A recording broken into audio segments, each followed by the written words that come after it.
Uşaqlar, biz Səfəvilərdən Şah İsmaili keçdik, Təhmasibi keçdik, 2-ci İsmaili keçdik, Məhəmməd Xudavəndə 4, Şah Abbas 5, bir də Şah Səfini keçdik, 6 nəfəri, düzdürmü? 6 dənə hökümdar keçmişik, 6 nəfər hökümdar. Bu gün daha 2 nəfər hökümdar keçirik Səfəvilərdən. Şah 2-ci Abbas. 1-ci Abbası keçdikdə kəsə bilərsin. Bir də var 2-ci Abbas. Bu gün 2-ci Abbası keçirik. 1642, 1666. Həmçinin Şah Süleyman. 1667, 1694, onun oğludur. Bu iki hökümdarı keçəcək bu gün. Əvvəla deyim, bunlar bir-birinin tərsidir.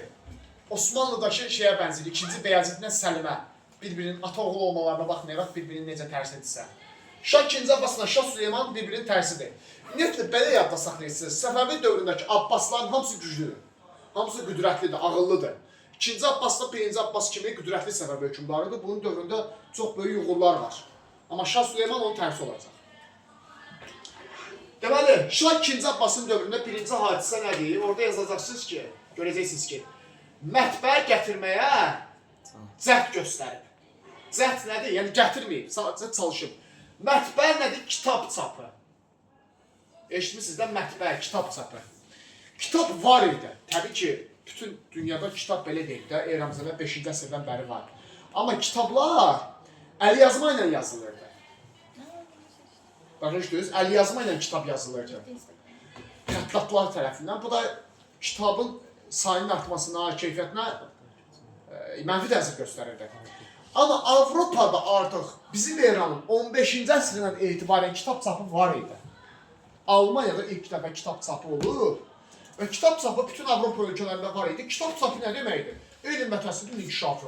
Çünki bir ölkədə nə qədər çox kitab çap olunsa, nə qədər çox kitab oxunsa, o ölkə elm və təhsildə o qədər çox inkişaf edir, düzdürmü? Təbii ki, elm və təhsili güclü olan ölkədə bütün sahələrdə irəlidədir. Siyasi anlamda olsun, iqtisadi anlamda, yaxud mədəni anlamda. İndi, 2-ci Abbas bunu başa düşürdü və bunun dövründə kitab çapına mühüm önəm verilib. 2-ci Abbas istəyirdi ki, Avropada mətbəə gətirsin. Mətbəə yəni kitab çapı, pulunu versin, gətirsin.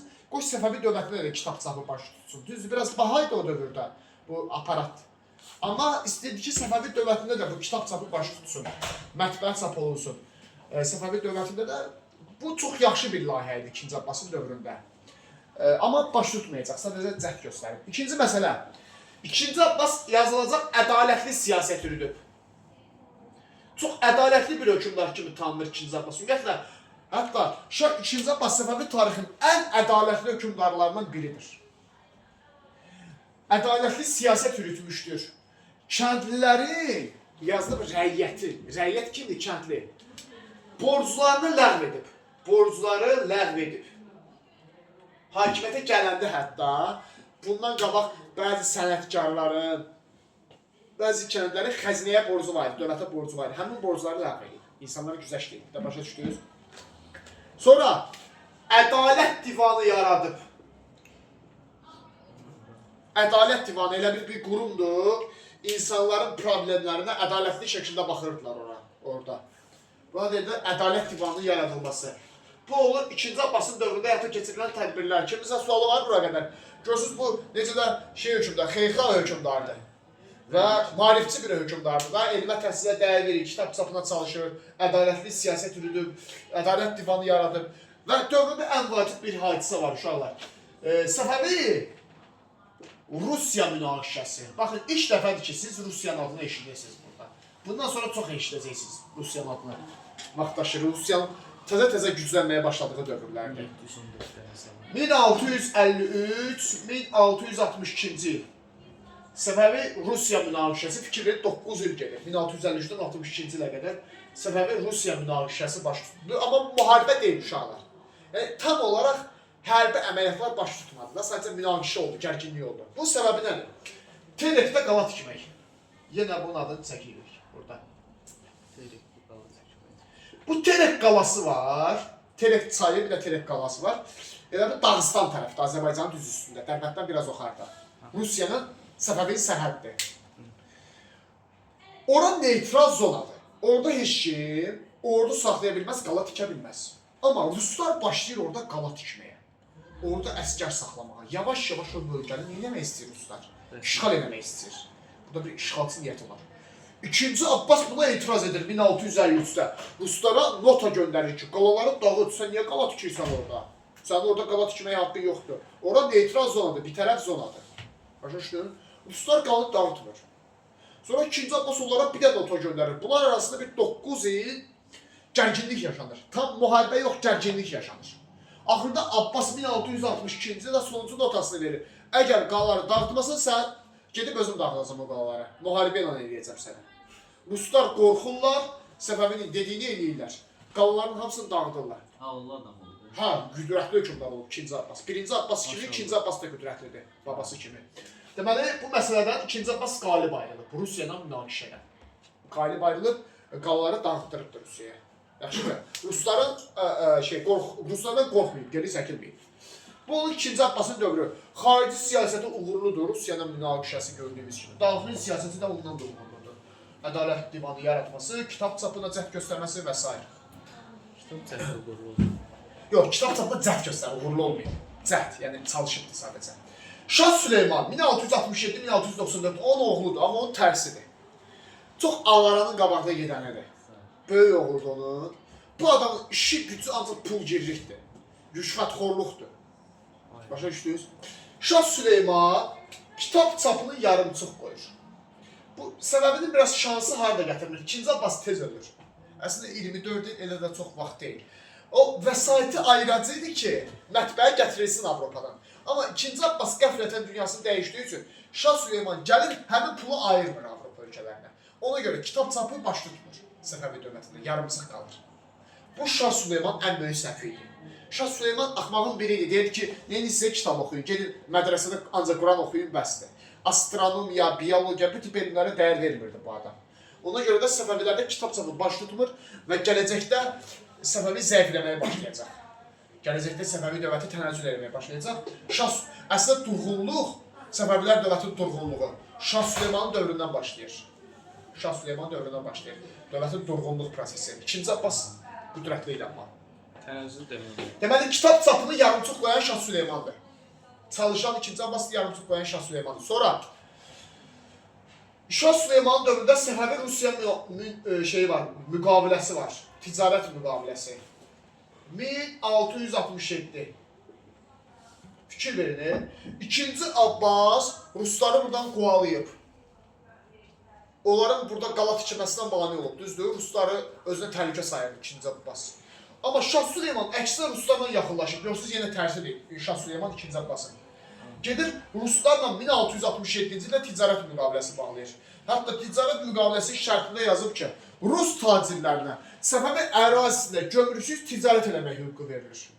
Ne deməkdir? Ruslar gəlir, ürəyi istədiyi yerdə mal alırlar, mal satırlar, bir qəpik gömrük pulu vermədən çıxırlar, gedirlər. Deməli, Ruslardan qorxan kimdir? Şah Süleyman. Amma 2-ci Abbas onları buradan bağlamışdı. Şah Süleyman onlarla ticarət müqaviləsi imzalayırdı. Bir də uşaqlarına Sultan Süleyman. O Osmanlıdadır, qatmayın. O necə fərqləndirəcəksiniz? Osmanlı hökümdarları Sultan adlanır axı. Sultan Süleyman deyirsə Osmanlıdakıdır. Şah Süleyman deyirsə Səfəvidəkidir. Sonra Şah Süleymanın dövründə 1668-ci ildə Stepan Razinin Azərbaycana yürüyüşü var. Bu elə bir əlamətlər hadisə deyil, sadəcə xronologiyadan düşə bilər, heç məcmunu belə lazım deyil. Bu əslən Rus idi, quldur dəstənin başçısı idi. Gəlirdi, torpaqlarımızı qarət edirdi, çıxırdı, gedirdi.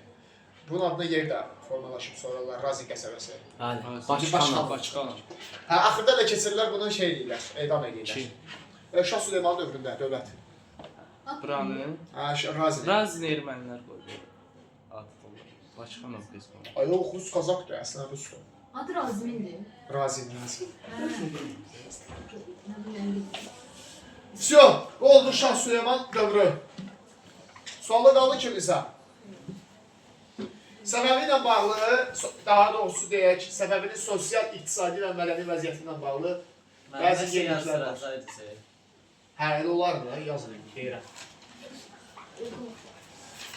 Səfəvi dövlətinin birinci hissəsini bitirdik uşaqlar. 16-17-ci əsrlər Səfəvini tamamilə bitirdik. Sizə 17-ci əsrin testini verdim. Bir dənə qalıb Səfəvinin dağılma mərhələsi 18-ci əsr. O da çox deyil.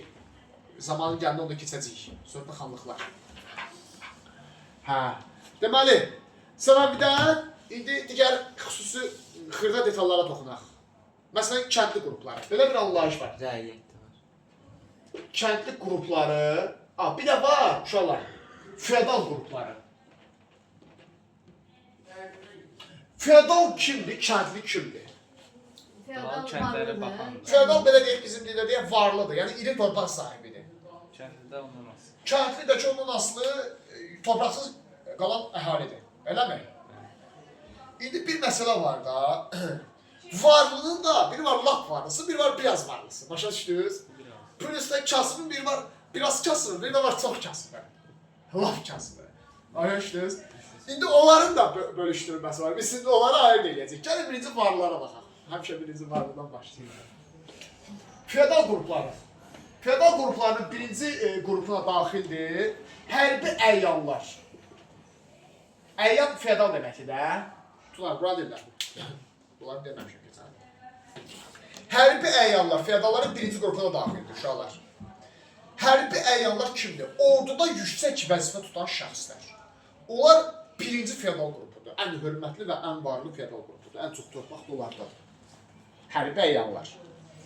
İkincisi, Şiə ruhaniləri. Ruhani kimdir? Din, dindarlar.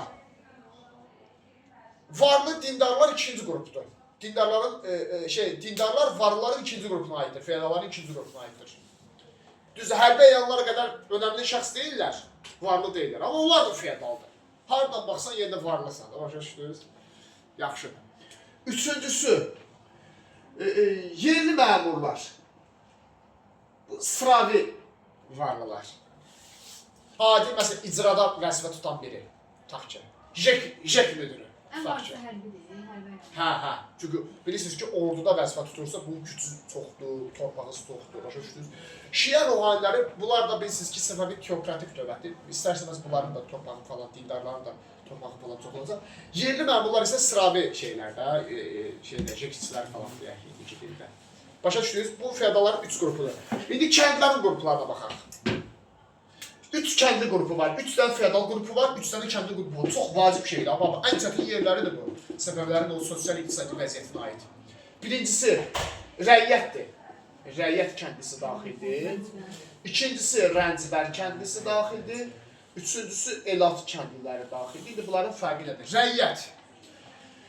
Rəiyyətin istehsal vasitəsi var. İstehsal vasitəsi var. İstehsal vasitəsi nədir? Əmək aləti deyək də uşaqlar. Biraz elmi dildə dedik. İstehsal vasitə yəni əmək aləti. Əmək aləti var rəiyyətin. Amma torpağı yoxdur.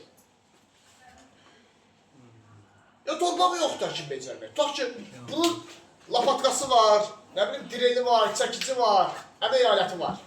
Amma konkret bir işi yoxdur. Konkret bir torpağı yoxdur. Başa düşdünüz? Bu rəiyyətdir. Yaxşı tərəf budur ki, əmək alətləri var, pis tərəf odur ki, torpağı yoxdur. Başa düşdünüz? Rəncibər, bunun heç nə yoxdur.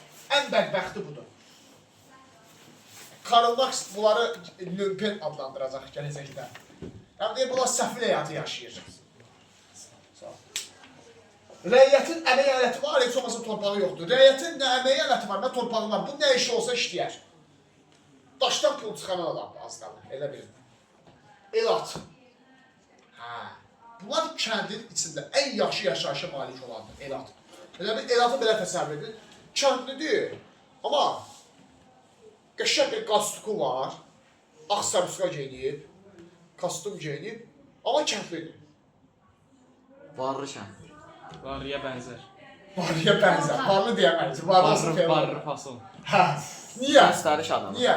Çünki bu əkinçi deyil, rəiyyət və rəncibər əkinçidir. Bu köçəri malqar deyil, malqarlıqla məşğuldur. Malqarası var. Amma əsas ona görə yox. Əsas nəyə görə? Az vergi verir. və ya heç vergi vermir dövlətə, elat. Niyə? Onda sual, bu niyə vergi verir? Çünki orduya gedir. Gedir, hərbi əməliyyatlar zamanı, müharibə zamanı gedir orduda iştirak edir. Ona görə orduya getdiyi üçün dövlət bunları vergidən azad edir. Bir çox vergilərdən azad edir və yaxud bütün vergilərdən azad edir. Başa düşürsünüz, elat. Mənim orada istehsalla həzbsiz, rəyiyyət. Rəiyyətin istehsal vasitəsi var, yəni əmək aləti var, amma torpağı yoxdur. Rəncbərin nə torpağı var, nə əmək aləti var, heç nə yoxdur. Ən belə pis vəziyyətdə olan rəncbərdir. Amma bunlar üçü də kəndlidir. Elat isə köçər maldarlardır, yəni maldarlıqla məşğul olan əhalidir. Bunlar orduda iştirak etdikləri üçün vergi az verirlər və yaxud heç vermirdilər. Başa düşdünüz? Bunlar da elat kəndidir. Şəklini çəkin bunu. Birimiz şəklini çəkin, rəiyyətin, fədal qruplarının. Heç kim yazmadı bunu. Mən yazıram. Çək bir yana. Sağ olsun, yazın.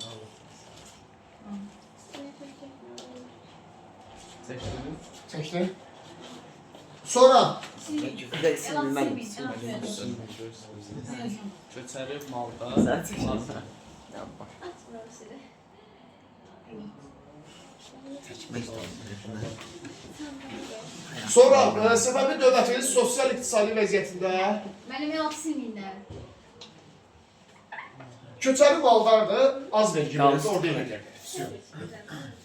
Soruşarsın deyərəm. Görək nə qaldı? Demədiyim məsələlərdən nə qaldı? Görürsünüz, çətin bir şeylər yoxdur. Siz orada mahiyyətini başa düşəsiniz. Konspekti Mahiyyətini başa düşəndə rahat olacaq. Konspekti yazmışsınız. Bilmirəm ki. Ona görə də bir şey. Əksinə kitabda var. Bəli. Mən geri Prosta bəzi şeylər var ki. Sonra, bəzi şeylər, deməli bəzi məsələlər var. Səbəbi dövründə yox, bu hissələr yoxdur konspektdə. Mədəniyyətli deyə, mədəniyyəti düzəltməmişəm də. Deməli uşaqlar, səbəbi dövlətində bəzi vəzirlər var ki, bəzi tarixçilər var ki, onları bilməlisiniz adlarını. Xüsusən də tərbiyədən soruşacağam onu gələn dərs. Onlar o mədəniyyəti yaxşı öyrənir həmişə. Çox müəllimlər. Məsələn, kimlərdir? Gözləyir. Həsən bəy Rumlu. Kimdir? Həsən bəy Rumlu. Şah 1-ci Təhmasibin tarixçisidir. Nəyi? Tarix. Tarixçisi. Və vəzir olubdur. Həsən bəy Rumlu adını bilməlisiniz. Ki, Şah 1-ci Təhmasibin vəziri olub. Çox maraqlı əsəri Bu var. dövrün adını oxuşur o nəsə. Hə? Bu dövrün adını oxuşur nəsə. Bu da Rumlu tayfası var o nümayəndə sonra. Sonra İskəndər bəy Münşi məşhur şəxsdir. Şah 1-ci Abbasın tarixçisi olub və saray tarixçisi və saray vəziri olubdur. Şah 1-ci Abbas. Maraqlı bir əsəri var. Tarix Al-Ramay Abbasi əsəri. Bir səhifədən ibarət əsərdir. Bunlar nədir? Bunlar tarixçidir. Amma məsələn biz Təhmasibin dövrünü öyrəndik. Şah Abbasın dövrünü öyrəndik, düzdür? Orada ortaya sual çıxır. Biz bu öyrəndiklərimizi nəyin əsaslı öyrənik? Bəlkə sizə yalanla yazırlar. Yalanla yazmırlar. Çünki o dövrdə yaşayan adamlar o dövrün hadisələrini qeyd ediblər, bizə şimdi gəlib çatıbdır. Məsələn, Həsən bəy Rumlu, tutaq ki, Əs-Sənət Tavarix əsəri var. Kitabxanalarda var. Elmlər Akademiyasının kitabxanasında. Gedin oxuyun, maraqlı əsər, Əs-Sənət Tavarix, PDF-i də var. Atınızı yeri. Yox, lazım deyil, o neysən? Oxuyan adamlar üçün. O alimlik dərəcəsi oxuyanlar alır, onu demək istəmirəm. Prosta demək istəyirəm ki, görsə o qeyd edilən Təhmasibin vəziri olub, Təhmasibin dövründə o bütün hadisələri, tutaq ki, Süleymanın yürüşləri falan biz hardan öyrənirik? Həsən bəy Rumlunun yazdıqları əsasında öyrənirik də. Və İskəndər bəy Münşinin Tarix Al-Ramay Abbasi əsəri var. Belədir də bizim deyəcək tərcüməsi. Dünyanı bəzəyən Abbasın tarixi. Var o. Hə. Məsələn, o İskəndər bəy Münşinin də Abbasın tarixçisi olub. Hə. Sonra Məhəmməd Tahir Vahid. Bu Şah 2-ci Abbas və Şah Süleymanın tarixçisi olub. Hər ikisi. Şah Abbas 2-ci. Oxuyun. Şah 2-ci Abbasından Şah Süleymanın tarixçisi olub. Yaxşı? Bəli. 3 nəfəri bildiniz bəsdir. Düz biraz soxduq, qiyasətli mənsur falan var. Hələ ki bunları öyrənin az-az. Yaxşı mı? Sonra rəsmi. Baxdı ki. Hə. Deməli 2 nəfər də var. Şəklini çəkəcəksiniz bunlar. Rəssamlar var 2 nəfər. Mən bunlardan düşünməsəm. Hə. Keçən düşmüşdüm. Rəssamlar. Sadıq bəy Əfşar Bir də Kəmaləddin Behzad. Cəmaətin Behzadın adını eşitmişəm, o yox. Bir də Sadıq Bəyazşah, Səfəvi dövrün rəssamlarıdır. Yaxşı? Nə? Şu. Bunlar da öyrənərsiniz. Görüm başqa nəsə qalmadı. Memarlıq abidələr qalıb, onlar hələ qalsın, Nadıran məscidi Bu falan. İsmail Zəmməsəli Hı? var. Bir də Hafiz Lələ. Hafiz Lələ, dövrün xanəndəsi. Xanəndə. Hafiz Lələ. Всё. Əsas bunlardır. Çəkdik şəkilini. Bağlayın. Bağla.